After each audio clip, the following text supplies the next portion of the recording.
कुछ कहा, चूंकि उसको गुस्सा बहुत आ रहा था। उसके पिता ने कहा कि या तो गुस्सा छोड़ो, या फिर गुस्सा नहीं छोड़ पाती हो तो एक काम करो, एक लकड़ी का कोई पटिया दे दिया, इस पर जब तुम्हें गुस्सा आए तो क्या करना है, कील ठोकना है इस पटिए पर।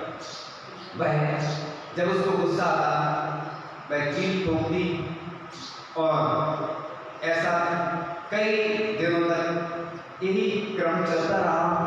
और क्रम चलते चलते यह क्रम चल ही रहा था।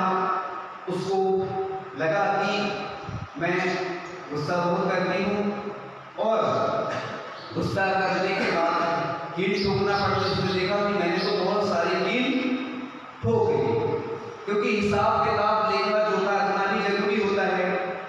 तो जब अपन हिसाब लगाते हैं तो मालूम चलता है।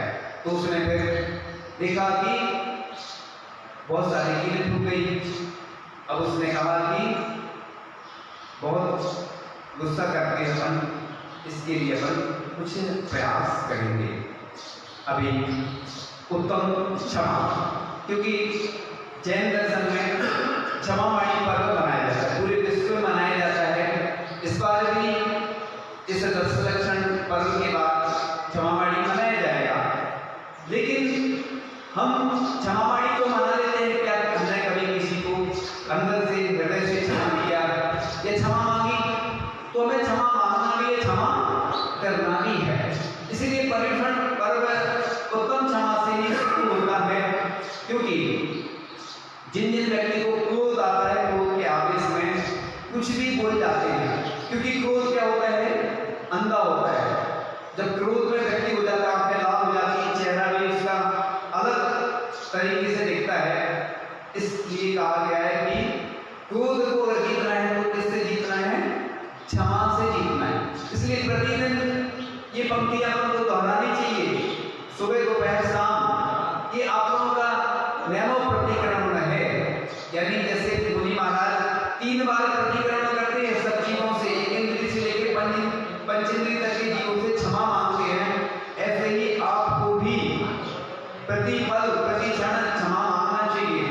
संलेखना में कहा गया है कि कसाय संलेखना, यानी कसायों को भी ग्रस करना और शरीर को भी ग्रस करना। इसलिए अंतिम समय तो क्षमा मांगी ही जाती है अगर हम प्रतिदिन मांगते हैं। और महाराज जी तो कहते हैं कि क्षमावाणी 3 बार होना चाहिए। पर्युषण कितने बार आते हैं, 3 बार आते हैं। इस बार ये जो भाद्र मास में जो पड़ता है पर्युषण, इसकी कुछ अलग ही विशेषता होती है। कुछ लोग ऐसे भी होते हैं, आचार्य जी बोलते थे पर्युषण में, जब बोलते हैं प्रवचन में, और बोलते थे पहले की बधाइयां दें। कुछ लोग ऐसे भी होंगे जो वर्ष भर पूजन नहीं करते हैं, अभिषेक नहीं करते हैं। इस बार उनके अंदर भावना बहुत हो रही है कि हमें अभिषेक करना है, पूजन करना है, लेकिन इस बार पूर्व जैसी स्थितियां नहीं हो पा रहा है अभिषेक पूजन। लेकिन अगर अपन हृदय में अच्छी भावना रखते हैं तो भी पुण्य का अर्जन वही होता है। जैसे पंचम काल है, तीर्थंकर हमारे समक्ष नहीं है, लेकिन हम क्रियाएं वही करते हैं तो वही पुण्य का अर्जन हमें होता है। क्योंकि क्रियाएं हम अंदर से करें, भाव से भी क्रियाएं करें, दर्द से जहां जैसी स्थिति वैसी क्रियाएं मिल रही वापस से करें। क्योंकि आज ऐसी स्थितियां बनती जा रही हैं कि पहले जब हम आराम से करते थे पूजन, जब समय मिला अनुकूलता से कर लेते थे, लेकिन वर्तमान में वो स्थितियां नहीं है। तो जहां जैसी स्थिति बन गई है, तो हम चर्चा कर रहे थे कि उत्तम क्षमा के द्वारा ही क्रोध को जीता जाता है। इसलिए कहते हैं क्षमा वीरस्य भूषणम, यानी क्षमा वीरों का आभूषण है। क्योंकि अपन ने किसी को क्षमा कर दिया, ये वह भी प्रसन्न हो जाता है, और अपन ने किसी के ऊपर क्रोध कर दिया तो वह क्या हो जाता है, नाराज हो जाता है। इसलिए क्षमा में शक्ति असीम होती है, पेड़ों में अति कड़वी नीम होती है। जो चरित्र के बिना लगे आत्मा के हिसाब में उनकी जिंदगी बस एक मुनीम होती है। तो हम उत्तम क्षमा, उत्तम का अर्थ तो आप लोग जानते ही हैं, श्रेष्ठ होता है उत्तम का। तो इसलिए ये 10 धर्म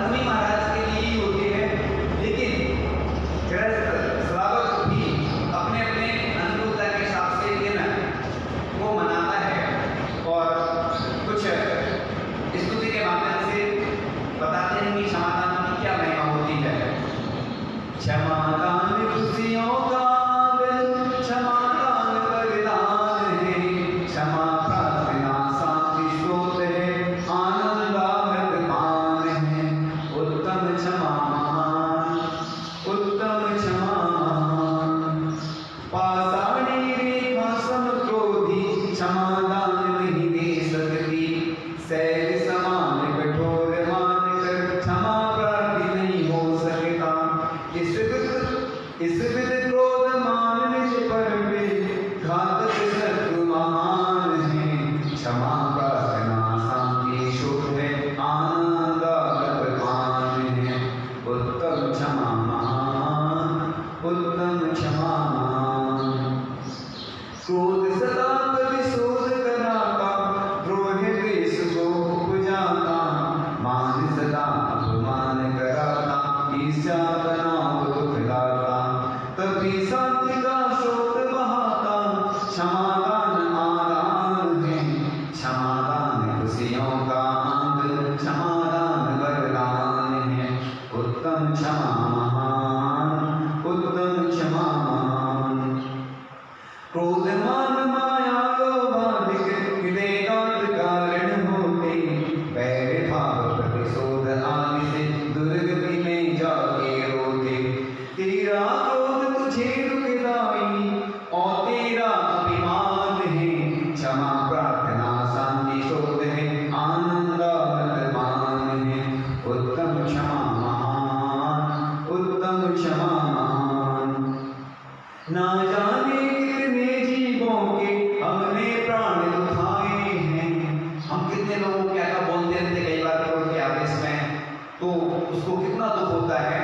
इसकी आचरण भगवान बोलते हैं कि अपना जो शब्द होता है वह 3 लोक में जाता है, 3 लोक की यात्रा करता है, 3 लोक में जितने जीवन सबको कष्ट देता होगा वह शब्द जाता है। इसलिए बोलते समय मिश्री की तरह मीठी बाड़ी, इसलिए हित गत प्रिय वचन बोलने को ही लिखा गया है। लेकिन हम क्रोध के आवेश में कभी भी किसी को कुछ बोल देते हैं, उनसे क्षमा मांगना हमारा कर्तव्य होता है। दुष्ट वचन से तन से मन से बहुविध दुख पहुंचाए, उन सब से हम क्षमा मांगते, करते क्षमा प्रदान है, क्षमा दान खुशियों का आंगन, क्षमा मुक्ति सोपान है। उत्तम क्षमा महान, उत्तम क्षमा महान। बदले का भाव विनस्ता, क्षमा दान के करने से, मान महाविष तुरंत उतरता, क्षमा प्रार्थना करने से।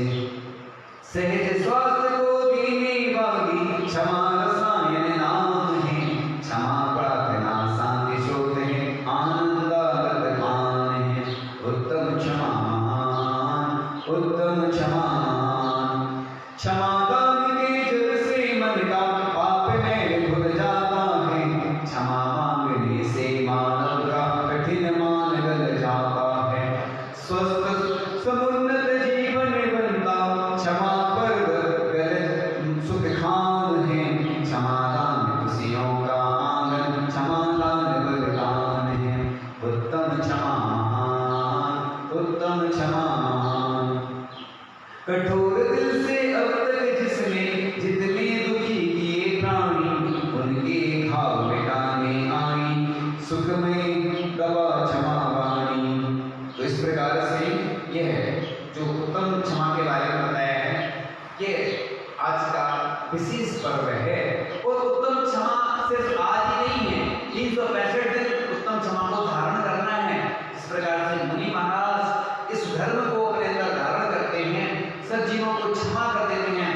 ऐसे ऐसे मुनि महाराज जिनके ऊपर कई उपसर्ग हुए, लेकिन उन्होंने कभी जिसने उपसर्ग किया उसके लिए कभी इस निगाह से नहीं देखा, इस दृष्टि का उसको क्षमा कर दिया। क्योंकि क्षमा क्रोध का पूरा खाना है। क्रोध की एक लावली बहन है जिद, वह हमेशा क्रोध के साथ साथ रहती है। क्रोध की पत्नी हिंसा, वह पीछे छिपी रहती है, लेकिन कभी कभी आवाज सुन करके बाहर आ जाती है। क्रोध के बड़े भाई का नाम है अहंकार। क्रोध का पिता भी है जिससे वह डरता है, उसका नाम है भय। निंदा और चुगली क्रोध की बेटियां हैं, एक मुंह के पास रहेगी तो दूसरी कान के पास। पैर बेटा है, ईर्ष्या इस खानदान की बहू है, इस परिवार की होती है घृणा। घृणा हमेशा नाक के पास रहती है। नाक हो श्रोणा कान है इसका, उपेक्षा क्रोध की मां है। तो क्रोध जब आता है व्यक्ति को, सब कुछ भूल जाता है। एक सेठ जी थे, उनके यहाँ नौकर था और नौकर ने एक गिलास में जल लाया, सेठ जी को दे दिया। गर्मी का समय था तो जल तो ठंडा था, अच्छा। सेठ जी प्रसन्न हुए। दूसरी बार फिर उसको आवाज लगाई नौकर को, फिर वो जल लाया, उससे थोड़ा सा कम ठंडा था तो कुछ नहीं बोले। तीसरी बार फिर नौकर आया, उसने जल दिया नौकर ने सेठ जी को। अब वो जल उतना ठंडा नहीं था, गर्मी का समय था तो ठंडा जल लेता है व्यक्ति, तो वो आग बबूला हो गए और पर गुस्सा उतार दिया। तो बोलते ना, मैं गिलास भी फेंक दिया, गिलास फूट गया, यानी और फूटने के बाद और उनको गुस्सा आ गया। ये स्थिति रहती है क्रोध की, यानी व्यक्ति जब उसके मन का नहीं होता तो वो क्या हो जाता है, क्रोधी हो जाता है। पत्नी है मान लो कमजोर रहती है तो पत्नी को भी गुस्सा करता है व्यक्ति। शराबी है ना, शराबी कभी भी अन्य लोगों को, पुलिस आदि को नहीं मारता है। किसको मारता है? अपने परिवार वालों को मारता है। यानी लोग कहते हैं कि नशे में सब कुछ भूल जाता है, लेकिन अपना घर याद रखता है उसको, किसी घर में दूसरे के नहीं जाएगा वो। यानी नशे में व्यक्ति क्या रहता है, भ्रमित तो हो जाता है, उसका दिमाग काम नहीं करता है, लेकिन इंद्रियां काम तो करती हैं, लेकिन वो बदहोश हो जाता है, जैसे मोह को नशा कहा गया है मोह के। इसी प्रकार से क्रोध में व्यक्ति अंधा हो जाता है, यानी उसको कुछ दिखता नहीं है, सब कुछ वह भूल जाता है। इसलिए क्रोध से बचने का उपाय है तो क्या है, वह क्षमा है। यानी क्षमा के द्वारा ही हम क्रोध को क्या कर सकते हैं, जीत सकते हैं। इसलिए प्रतिक्रमण करना चाहिए, ओम नमः सबसे क्षमा, सबको क्षमा, सुखी रहे सभी आत्मा, सभी बने परमात्मा। ये 3 बार तो कम से कम प्रतिक्रमण में ऐसी भावना बनाना चाहिए। ये लघु प्रतिक्रमण, नैनो प्रतिक्रमण है, छोटा सा, ये वैसा प्रतिक्रमण नहीं है आम लोगों के लिए। इसलिए अपन कभी किसी से गलती हो जाती है तो उससे मिलना जरूर है, क्योंकि कुछ दिन रहता है उसको, जैसे कर्फ्यू लगाया जाता है 3 दिन तक, क्यों कि किसी से आपका व्यवहार हो जाए 2 दिन तक विशेष याद रहता है, फिर धीरे धीरे भूलते जाते हैं। इसलिए फिर क्या करते हैं, उससे मिलने चले जाते हैं। इसलिए कहा गया है सामयिक पाठ में, माध्यस्थ भाव विपरीत व्यक्त, यानी जो विपरीत वृत्ति वाले जिनसे हमारी बनती है उनसे क्या करें, उनसे दूर रहें, निमित्त से तो बचना है। लोग कहते हैं उनसे हमारी पटरी नहीं खाती है, तो नहीं खाती है तो कोशिश करो कि जिनके कारण से विवाद हो, उन वस्तु से, उन व्यक्तियों से दूर रहें। क्या होता है ना, सबके मन एक से, परिवार में भी सामंजस्य कैसे बैठता है कि जब अलग अलग व्यक्ति होते हैं, अलग अलग उनका आचार विचार होता है, तो तालमेल बिठाना बहुत कठिन होता है। इसलिए तालमेल कैसे बिठाया जाए, तो एडजस्टमेंट होता ना, कि किसी का स्वभाव गर्म है, किसी का नरम है, किसी का कठोर है, तो तालमेल बिठाना चाहिए, तभी हम परिवार में, समाज में रह सकते हैं। समाज में भी सबकी इच्छाएं अलग होती है कि ऐसा नहीं ऐसा किया जाए, कभी कुछ निर्णय पर नहीं पहुंच पाते हैं, क्योंकि ये समाज समूह का नाम होता है, बड़ा समूह होता है, उसका नाम समाज है। इसी प्रकार से घर परिवार है, यह देश है, इस देश में भी बहुत सारे विभिन्न जाति के लोग होते हैं, विभिन्न संप्रदाय के लोग होते हैं, लेकिन हमारा जो धर्म है, धर्म यही सिखाता है, कहते हैं मजहब नहीं सिखाता आपस में प्यार रखना। तो हम सभी धर्मों को इज्जत है, जिस प्रकार से हमारी माँ होती है ना, हमारे पिता होते हैं, हमारे होते हैं, इसी प्रकार से हम किसी की बुराई नहीं करें। एक बार गांधी जी के पास एक व्यक्ति आया कि मैं अपना धर्म परिवर्तन करना चाहता हूं, तो गांधी जी ने जो बात की वो बड़े गौर से सुनने लायक है, कि गांधी जी ने कहा तुम अपना धर्म परिवर्तन नहीं करो, तुम अपने धर्म के जो अच्छे सिद्धांत है वो अपनाओ। तो यही बात लागू होती है, क्योंकि विभिन्न कारणों से लोगों में मत उत्पन्न हो जाते हैं, विवाद उत्पन्न हो जाते हैं। इसलिए 2 व्यक्ति हैं, इधर एक खड़ा है, एक इधर खड़ा है, और दोनों व्यक्तियों में विवाद हो रहा है, तो दोनों को थोड़ा थोड़ा आगे आना पड़ेगा और मिलना पड़ेगा। एक चाहता है कि तुम इधर आ जाओ, दूसरा चाहता है तुम इधर आ जाओ, दोनों एक आ नहीं रहे हैं, वो इधर खड़ा है, वो इधर खड़ा है, तो थोड़ा थोड़ा करके आना पड़ेगा।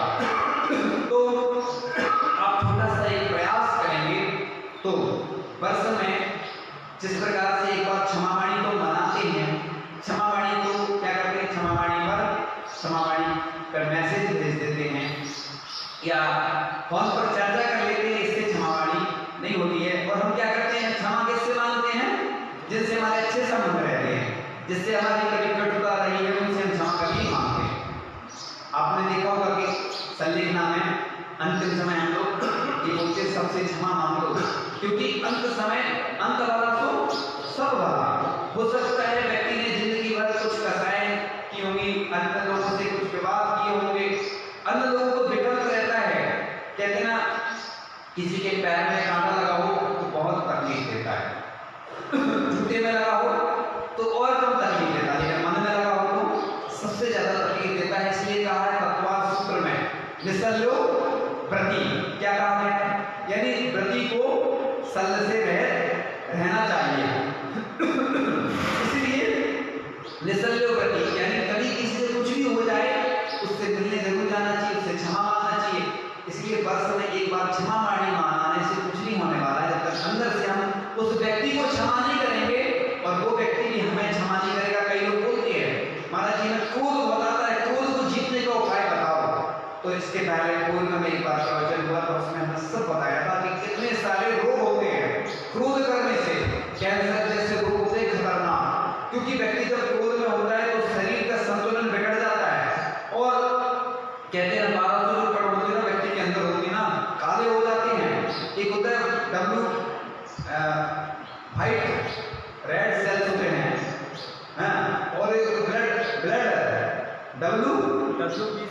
WBC होते हैं, व्हाइट ब्लड सेल्स होते हैं, और RBC होते हैं, रेड ब्लड सेल्स।